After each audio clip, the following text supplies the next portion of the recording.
I feel so fortunate that my first job was working at the Museum of Modern Art on a retrospective of painter Elizabeth Murray. I learned so much from her. After the curator, Robert Storr, selected all the paintings from her lifetime body of work, I loved looking at the paintings from the 1970s. There were some motifs and elements that would come up again later in her life. I remember asking her what she thought of those early works. If you didn't know they were hers, you might not have been able to guess. She told me that a few didn't quite meet her own mark for what she wanted them to be. One of the works, in fact, so didn't meet her mark, she had set it out in the trash in her studio, and her neighbor had taken it because she saw its value.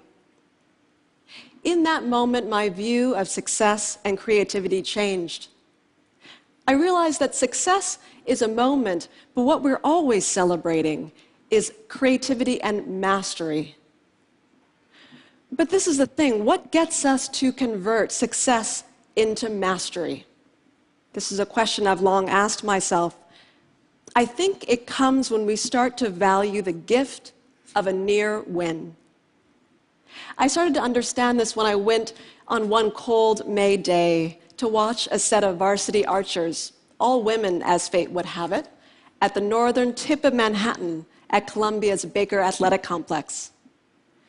I wanted to see what's called Archer's paradox, the idea that in order to actually hit your target, you have to aim at something slightly skew from it.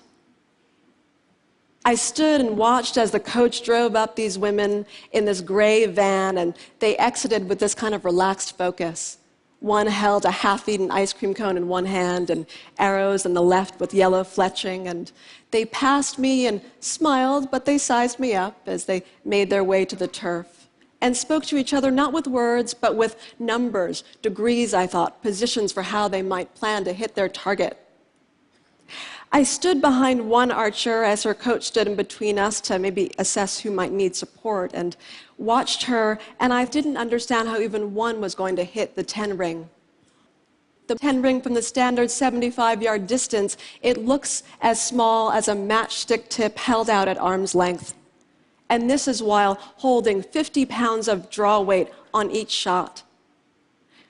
She first hit a 7, I remember, and then a 9, and then 2 10s, and the next arrow didn't even hit the target.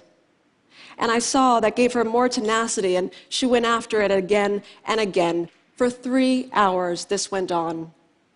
At the end of the practice, one of the archers was so taxed that she laid out on the ground just starfished, her head looking up at the sky, trying to find what T.S. Eliot might call that still point of the turning world. It's so rare in American culture, there's so little that's vocational about it anymore, to look at what doggedness looks like with this level of exactitude, what it means to align your body posture for 3 hours in order to hit a target, pursuing a kind of excellence in obscurity. But I stayed because I realized I was witnessing what's so rare to glimpse, that difference between success and mastery. So success is hitting that 10 ring, but mastery is knowing that it means nothing if you can't do it again and again. Mastery is not just the same as excellence, though. It's not the same as success, which I see as an event, a moment in time, and a label that the world confers upon you.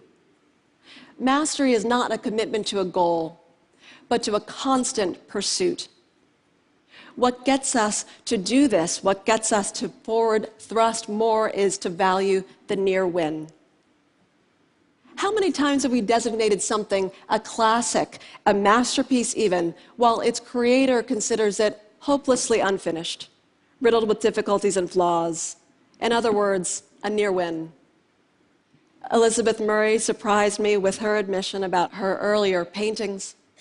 Painter Paul Cézanne so often thought his works were incomplete that he would deliberately leave them aside with the intention of picking them back up again. But at the end of his life, the result was that he had only signed 10% of his paintings. His favorite novel was The Unfinished Masterpiece by Honoré Balzac, and he felt that the protagonist was the painter himself.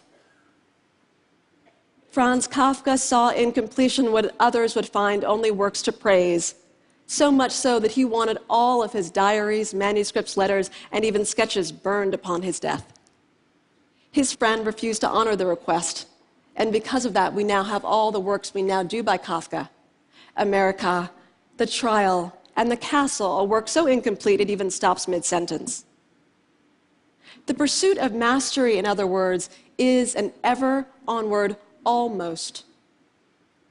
Lord, grant that I desire more than I can accomplish, Michelangelo implored, as if to that Old Testament God in the Sistine Chapel, and he himself was that Adam with his finger outstretched and not quite touching that God's hand. Mastery is in the reaching, not the arriving. It's in constantly wanting to close that gap between where you are and where you want to be. Mastery is about sacrificing for your craft and not for the sake of crafting your career. How many inventors and untold entrepreneurs live out this phenomenon? We see it even in the life of the indomitable Arctic explorer Ben Saunders, who tells me that his triumphs are not merely the result of a grand achievement, but of the propulsion of a lineage of near wins. We thrive when we stay at our own leading edge. It's a wisdom understood by Duke Ellington, who said that his favorite song out of his repertoire was always the next one, always the one he had yet to compose. Part of the reason that the near win is inbuilt to mastery is because the greater our proficiency, the more clearly we might see that we don't know all that we thought we did. It's called the Dunning-Kruger effect. The Paris Review got it out of James Baldwin when they asked him, "What do you think increases with knowledge?" And he said, "You learn how little you know." Success motivates us, but a near win can propel us in an ongoing quest. One of the most vivid examples of this comes when we look at the difference between Olympic silver medalist and bronze medalist after competition. Thomas Gilovich and his team from Cornell studied this difference and found that the frustration silver medalists feel, compared to bronze, who are typically a bit more happy to have just not received fourth place and not medaled at all, gives silver medalists a focus on follow-up competition. We see it even in the gambling industry that once picked up on this phenomenon of the near win and created these scratch-off tickets that had a higher than average rate of near wins, and so compelled people to buy more tickets that they were called heart stoppers and were set on a gambling industry set of abuses in Britain in the 1970s. The reason the near win has a propulsion is because it changes our view of the landscape and puts our goals, which we tend to put at a distance, into more proximate vicinity to where we stand.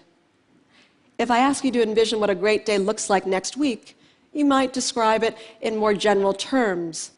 But if I ask you to describe a great day at TED tomorrow, you might describe it with granular, practical clarity.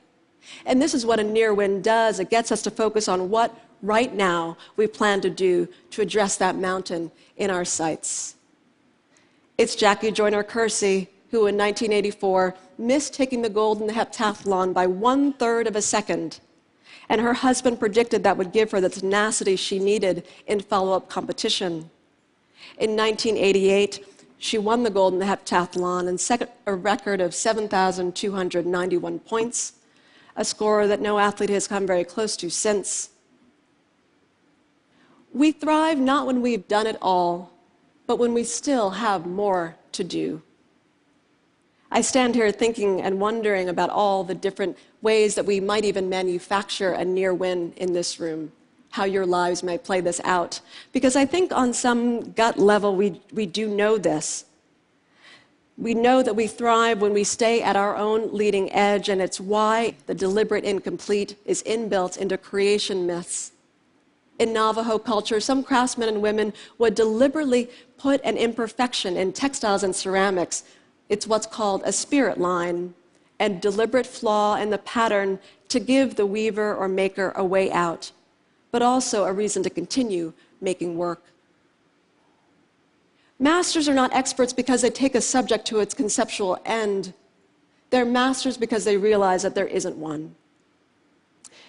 Now, it occurred to me as I thought about this, why the archery coach told me at the end of that practice, out of earshot of his archers, that he and his colleagues never feel they can do enough for their team, never feel there are enough visualization techniques and posture drills to help them overcome those constant near wins. It didn't sound like a complaint exactly, but just a way to let me know, kind of tender admission, to remind me that he knew he was giving himself over to a voracious, unfinished path that always required more. We build out of the unfinished idea, even if that idea is our former self. This is the dynamic of mastery. Coming close to what you thought you wanted can help you attain more than you ever dreamed you could. It's what I have to imagine Elizabeth Murray was thinking when I saw her smiling at those early paintings one day in the galleries. Even if we created utopias, I believe we would still have the incomplete. Completion is a goal, but we hope it is never the end. Thank you.